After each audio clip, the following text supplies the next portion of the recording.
आज़ादी के वक्त भारत में मुसलमान जो रह गए, उनके शिक्षा का जो स्तर था, उनके जो रोज़गार का स्तर था, आज उसमें इतनी बड़ी गिरावट आ गई कि आज बिल्कुल नगण्य स्थिति में सरकारी रोज़गार, सरकारी नौकरी में और प्राइवेट नौकरी में चले गए। दूसरा ये है, स्वास्थ्य के दृष्टिकोण से भी काफ़ी गिरा हुआ स्थिति में मुसलमानों के बच्चों का और जब इसका स्थिति है। और पलायन में सबसे ज़्यादा आज चले जाइए आप लुधियाना, पंजाब, दिल्ली, सबसे ज़्यादा मुसलमान गरीब लोग यहाँ जानते थे कि पहले के लोग टेक्निकल जानकारी मुसलमानों के पास छोटा छोटा मिस्त्री, छोटा छोटा रोजगार करके अपना जीवन स्तर बढ़ाता था, उसका कोई व्यवस्थित तरीका यहाँ नहीं रहा। कारण यह है कि पढ़ लिख करके भी मुसलमानों को माने सरकारी नौकरी में हो या आजकल जो ये चल रहा है प्राइवेट रोजगार चल रहा है, उसमें पढ़ लिख के नौजवान बेरोजगार हो जा रहा है, जिसके चलते उसका शिक्षा का स्तर भी घटते चला जा रहा है। महागठबंधन की स्थिति तो यह है कि जज्बाती नारा दे करके वोट का दोहन और शोषण किया, सिर्फ जज्बाती नारा के आधार। कैसे नारा? जैसे कि आप उधर से बीजेपी का भय दिखाया, जज्बाती नारा दिया और मुसलमान लोगों को डरा कर धमका करके साथ में रखा। और उसके बाद जब नीतीश जी आए, उन्होंने शुरू में कुछ प्रयास किया, लेकिन उनका भी हाल यही रहा कि कोई तरह का सुधार मुसलमानों की जिंदगी पर नहीं रहा। जन स्वराज के पास एक विजन है। जन स्वराज एक आम लोगों की पार्टी नहीं है। जन स्वराज एक बहुत बड़े इंटेलेक्चुअल की पार्टी है, बहुत बड़े दार्शनिक की पार्टी है। उसके पास सोच है, समझ है, जानते हैं प्रशांत किशोर की बिहार की बदहाली के कारण क्या है। जब कोई भी बीमारी का इलाज तभी ना होता है जब बीमारी पहचान में आ जाती है कि कौन सी बीमारी। तीसरा विकल्प की जब बात आती है तो कितने मजबूत है, अब क्या लग रहा है, समाज की क्या राय हो रही है तीसरे विकल्प की तरफ समाज बहुत तेजी से अग्रसर हो रहा है। और जिसकी जितनी भागीदारी उतनी उसकी हिस्सेदारी पर काम हम लोग कर रहे हैं, हमारी पार्टी कर रही है। 2025 बिहार विधानसभा चुनाव में अब जो है गर्मी थोड़ी सी बढ़ गई है। सीतामढ़ी विधानसभा, जहां हम चर्चा पिछले कुछ दिन पहले जब जियाउद्दीन जी से हमने किया था तो वो वीडियो काफी वायरल हुआ था और लोगों ने उस वीडियो को पसंद किया था। इनका जो कहना था कि एनडीए और महागठबंधन के बाद तीसरे विकल्प के तौर पे नहीं बल्कि जनता की राय है कि अब ऐसे विकल्प आए जो बिहार में जनता उनको वोट कर सके। जियाउद्दीन जी, आपने पिछले बार जब हमसे बातचीत की थी तो बहुत सारे आपने खुलासे किए थे, लेकिन जनता अब प्रखर तरीके से जानना चाहती है आपसे भी कि आप जिस तरीके से सीतामढ़ी विधानसभा को लेकर आवाज बुलंद कर रहे हैं, लेकिन अगर मुस्लिम समाज की बात करें तो सबसे पहला मेरा सवाल आपसे रहेगा कि बिहार विधानसभा चुनाव में मुस्लिम समाज की क्या चिंताएं हैं? देखिए, मुसलमान की सबसे प्राथमिक चिंता उसका शिक्षा है, स्वास्थ्य है, सुरक्षा है और रोजगार है। जहाँ तक मुसलमानों का सवाल है, आज मुसलमानों की स्थिति यह है कि मुसलमान अनुसूचित जाति के कैटेगरी में बहुत बड़ी आबादी मुसलमानों की चली गई। मुसलमानों का शिक्षा का जो स्तर था वो काफी घट गया है, क्योंकि उनके पढ़ने लिखने की जो व्यवस्थाएं थी वो जो पूर्व में था वो उस तरह का रहा नहीं। धीरे धीरे बिल्कुल कटता चला गया। इसका कारण कई कारण है। कारण यह है कि पढ़ लिख करके भी मुसलमानों को वो माने सरकारी नौकरी में हो या आजकल जो ये चल रहा है प्राइवेट रोजगार चल रहा है, उसमें पढ़ लिख के नौजवान बेरोजगार हो जा रहा है, जिसके चलते उसका शिक्षा का स्तर भी घटते चला जा रहा है। उसके बाद आज़ादी के वक्त भारत में मुसलमान जो रह गए, उनके शिक्षा का जो स्तर था, उनके जो रोजगार का स्तर था, आज उसमें इतनी बड़ी गिरावट आ गई कि आज बिल्कुल नगण्य स्थिति में सरकारी नौकरी में और प्राइवेट नौकरी में चले गए। दूसरा ये है, स्वास्थ्य के दृष्टिकोण से भी काफी गिरा हुआ स्थिति में मुसलमानों के बच्चों का और जब इसका स्थिति है। रोजगार तो मिलता ही नहीं है, शिक्षा का बिल्कुल स्तर खत्म हो गया। और पलायन में सबसे ज्यादा आज चले जाइए आप लुधियाना, पंजाब, दिल्ली, सबसे ज्यादा मुसलमान गरीब लोग यहाँ जानते थे कि पहले के लोग टेक्निकल जानकारी मुसलमानों के पास छोटा छोटा मिस्त्री, छोटा छोटा रोजगार करके अपना जीवन स्तर बढ़ाता था, उसका कोई व्यवस्थित तरीका यहाँ नहीं रहा। सब चरमरा गया हुआ है।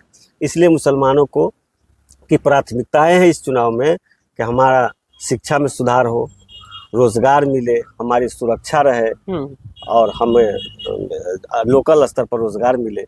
ये तालीमी गिरावट आई। वास्तविक में अगर काम की बात करें तो एनडीए और महागठबंधन में बिल्कुल नहीं किया है, तभी जनसुराज एक तीसरे विकल्प के तौर पे देखा जा रहा है। देखिए, महागठबंधन की स्थिति तो यह है कि जज्बाती नारा दे करके वोट का दोहन और शोषण किया, सिर्फ जज्बाती नारों के आधार कैसे पर। नारा? जैसे क्या आप उधर से बीजेपी का भय दिखाया, जज्बाती नारा दिया और मुसलमान लोगों को डरा कर धमका करके साथ में रखा, मुसलमानों की शिक्षा पर ध्यान नहीं दिया। जितने दिन तो तक महागठबंधन की सरकार, लालू जी की सब महागठबंधन नहीं था, विशुद्ध रूप से लालू जी की सरकार थी, उस दौरान तो बिल्कुल चरमरा ही गई मुसलमानों की स्थिति। अच्छा।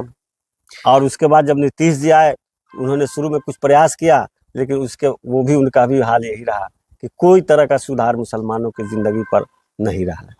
एनडीए की बात करें तो एनडीए में क्या वास्तविक में? एनडीए का स्थिति यह है कि एनडीए में भी वही हाल रही जो पहले की हाल थी, उसमें भी कोई सुधार मुसलमान एनडीए के का पार्ट तो बहुत रहा नहीं, मुसलमान एनडीए से बिल्कुल बहुत जुड़ाव ही नहीं रहा। राज्य स्तर पर, स्थानीय स्तर पर जो पार्टियां रही और बीजेपी से लगाव रही, मान लिया एक मिसाल के तौर पर हम बिहार का दे रहे हैं, नीतीश जी पर लोगों ने बहुत आस्था रखा, खास करके मुसलमानों ने, और मुसलमान का बड़ा तबका उनको वोट देता रहा।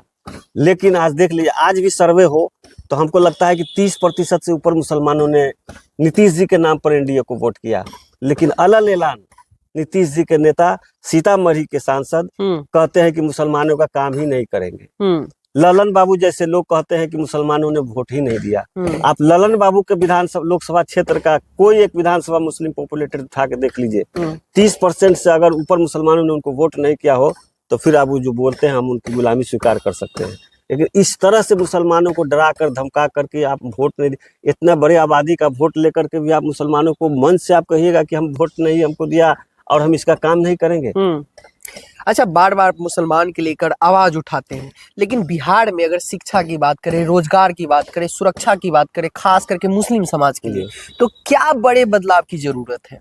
मुसलमानों को तो बताया ना कि इसमें, जैसे अब मिसाल के तौर पर आपको हम एक उदाहरण देना चाहते हैं, देहाती उदाहरण है। आप खेती करते हैं, ठीक बात है, ठीक है, खेती में सब पूरे प्लॉट में एक तरह का फसल नहीं दिखता है, तो जहां आपको कम दिखता है वहां ज्यादा फर्टिलाइजेशन का उपयोग करते हैं। मुसलमान उसी तरह बिहार में मुसलमानों का जो संख्या है, जो आबादी है, आप जाति आधारित और आर्थिक सर्वेक्षण किए, उसको ठीक है आपने अभी सार्वजनिक नहीं किया, लेकिन ये तो सरकार जानती है ना, नीतीश जी के नेतृत्व में हुआ था कि मुसलमानों की आर्थिक सामाजिक स्थिति क्या है, शिक्षा का स्थिति क्या है, स्वास्थ्य की स्थिति क्या है। क्या वो मास्टर प्लान बना करके इसको सुधार नहीं कर सकते थे? लेकिन कुछ नहीं किया। बदलाव की बात करें तो जनसुराज अक्सर नारा देती है कि हम आएंगे, तो बड़े बड़े वादे जनसुराज भी करते हैं, लेकिन अगर देखा जाए वर्तमान में तो एनडीए की सरकार लंबे समय से, महागठबंधन भी यहाँ रही है, लेकिन जमीनी स्तर की बात करें तो शिक्षा, स्वास्थ्य, रोजगार, सुरक्षा, ये कतई जमीनी स्तर पर देखने को नहीं मिल रहा है। लेकिन जनसुराज कैसे बदलाव करेगी? सिर्फ नारा देगी या फिर सिर्फ आश्वासन देगी, लेकिन बदलाव करने के लिए योजना है आपके पास? देखिए, योजना का जहां तक सवाल है, जनसुराज के जो सूत्रधार हैं, उनके योजना पर अन्य राज्यों में जो विकास हो रहा है, जो सरकारें बदल रही है, इनके बताए हुए रास्ते पर, इनके बताए सुझाव किए हुए रास्ते पर चल रही है, तो आज वहां की स्थिति जाके देख लीजिए। जनसुराज के पास एक विजन है। जनसुराज एक आम लोगों की पार्टी नहीं है, जनसुराज एक बहुत बड़े इंटेलेक्चुअल की पार्टी है, बहुत बड़े दार्शनिक की पार्टी है। उसके पास सोच है, समझ है, जानते हैं तो प्रशांत किशोर की बिहार की बदहाली का कारण क्या है। जब कोई भी बीमारी का इलाज तभी ना होता है जब बीमारी पहचान में आ जाती है कि कौन सी बीमारी है। वो बीमारी पहचान चुके हैं प्रशांत किशोर जी। उनको जब अवसर जनता देगी तो निश्चित रूप से उस बीमारी का इलाज होगा और बिहार बीमारू राज्य नहीं होगा, एक स्वस्थ और समृद्ध राज्य होगा। महागठबंधन की बात करें तो क्या महागठबंधन में जो पार्टी ऑलरेडी है, जैसे कांग्रेस है, अब सुनने में आ रहा है कि मुकेश सहनी भी आएंगे, अब सुनने में आ रहा है सीपीआई है लेकिन सीट की मांग कर रही है, तो मजबूत गठबंधन देखने को मिल रहा है या फिर सिर्फ रणनीति चल रही है? ये सब मजबूर गठबंधन है, मजबूरी का गठबंधन है, इसमें कहीं कोई स्थायित्व नहीं है। और जहां तक मुकेश सहनी जी का बात है, वो तो एक दुकान है। अच्छा, वो उसमें पार्टी है क्या? वो अपना एक दुकान चला रहे कि हम अति पिछड़ा मल्लाह समाज के नेता हैं, अपने क्यों नहीं जीत जाते हैं? वो कुछ नहीं है, जनता को भरमाने का एक मजबूर गठबंधन है। तेजस्वी जी तो 2024 इलेक्शन में उनको साथ लेके हेलीकॉप्टर में घूमते थे, वीडियो बनाते थे। तो देखा ही ना असर क्या हुआ। सो आप कहते हैं कि माई की पार्टी है, उसके बाद कभी भाई की पार्टी कहते हैं, कभी माई बहन की पार्टी बनाते हैं। उसमें कहाँ शाह सिद्दीकी जी को लेकर घूमे थे? अगर मुस्लिम समाज को कुछ मैसेज और संवाद देना था तो उसमें बड़े बड़े चेहरा थे मुसलमानों के। किसी को भी एक सहनी जी के बगले में पिछले सीट पर बैठा के घुमाते। वो तो जज्बाती नारा देना है और मुसलमानों को बरगला के वोट लेना है। आप क्षेत्र में रहने वाले नेता हैं, अक्सर जनता से जुड़े हुए रहते हैं। तीसरा विकल्प की जब बात आती है तो कितने मजबूत है? अब क्या लग रहा है, समाज की क्या राय हो रही है तीसरे विकल्प को लेकर? तीसरे विकल्प की तरफ समाज बहुत तेजी से अग्रसर हो रहा है और जिसकी जितनी भागीदारी उतनी उसकी हिस्सेदारी पर काम हम लोग कर रहे हैं, हमारी पार्टी कर रही है। आज क्या हो रहा है, 18% मुसलमान है। कै प्रतिशत वोट सीट देते हैं लालू जी? नीतीश जी कितने % सीट देते हैं मुसलमानों को? सिर्फ वोट नहीं लेते, ये मजबूरी में लेते हैं और उसको मजबूरी में देता है, उसको मजबूरी में देता है या मजबूरी में नीतीश जी लेते हैं। यही फर्क है। हम लोगों ने तय किया है कि मुसलमानों की जितनी आबादी है उतनी हिस्सेदारी देंगे। जब हमारा नेतृत्व, जब हमारा संख्या विधानसभा में, कार्यपालिका में, न्यायपालिका में, विधायिका में जाएगा तब ना हमारी आवाज बुलंद होगी। चाहे मेरा ही नहीं, मुसलमानों की बात मैं नहीं कर रहा, मैं सभी गरीबों की बात कर रहा हूँ। मुट्ठी भर लोग विकसित हुए हैं, मुट्ठी भर लोग बिहार के ऊंचाई पर गए हैं। अभी समाज का बहुत बड़ा तबका जो है वो बिल्कुल हाशिए पर है। बिहार की स्थिति, बिहारियों की स्थिति बहुत नाजुक स्थिति में है। इसीलिए हम लोग जय बिहार जय जन स्वराज का नारा देते हैं कि यह विकल्प नहीं होगा, ये पहला विकल्प होगा। बहुत बड़ी आबादी ये सोच रही है कि दोनों पक्ष जो है जज्बाती नारों के आधार पर ही हमारा दोहन और शोषण कर रही है। इसलिए हम अपने लिए वोट करें, बिहारी अपने लिए वोट करें। इस पर बहुत बड़ा तबका सोच रहा है, बहुत बड़ा प्रतिशत इस सोच में है कि हम लोग एक नया विकल्प तलाश करें और उसमें जन स्वराज अकेला है। बस जन स्वराज बेहतर विकल्प बिहार के लिए होगा। इसलिए कि आपने देखा है कि तिरहुत स्नातक चुनाव में पार्टी का जो स्थिति रहा वो पहले से नहीं दूसरे स्थान पर रहा। बड़ी बड़ी पार्टियां पीछे चली गई, लेकिन हमारी पार्टी सेकंड की। दूसरी बात यह है कि पुनः विधानसभा का चुनाव 2 महीना पहले पार्टी बनी थी। अब विधानसभा का चुनाव हुआ, उपचुनाव, जिसमें हमारी पार्टी को 18% लोगों ने पसंद किया। इसलिए हमारी पार्टी अगले विधानसभा चुनाव में तीसरा विकल्प नहीं होगा, बेहतर विकल्प बिहार के लिए होगा। बदलाव की हवा आई है, जन स्वराज लाई है। इस बार बिहार में बदलाव आना ही है, जन स्वराज लाई। आवाज उठाने की बात कर रहे हैं आप मुस्लिम समाज को लेकर, लेकिन मुस्लिम समाज के प्रत्याशी को जब आपकी जो असदुद्दीन ओवैसी की जो पार्टी से विधायक बनाया गया था तो वो फिर आरजेडी में भाग गए थे। तो फिर कैसे भरोसा करे लोग कि इनको जिताएंगे तो ये भी कहीं आरजेडी में नहीं जाएंगे? अच्छा, एक बात बताइए, ओवैसी साहब बिहार में या अपने राज्य में उनको कितना सीट मिलता है?